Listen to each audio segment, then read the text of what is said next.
rakyat pergi, ketika penguasa pidato, kita harus hati-hati. Barangkali mereka kecewa dan putus asa. Jika rakyat bersembunyi dan berbisik-bisik membicarakan masalahnya sendiri, penguasa harus pandai mendengar. Jangan cuma jadi Jika rakyat berani mengeluh, itu tandanya sudah genting. Apabila usul ditolak tanpa ditimbang, suara dibungkam, kritik dilarang tanpa alasan, dituduh subversif dan mengganggu keamanan, maka hanya ada satu kata: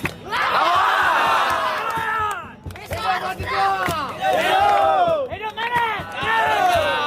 Kebenaran akan terus hidup sekalipun kau lenyapkan.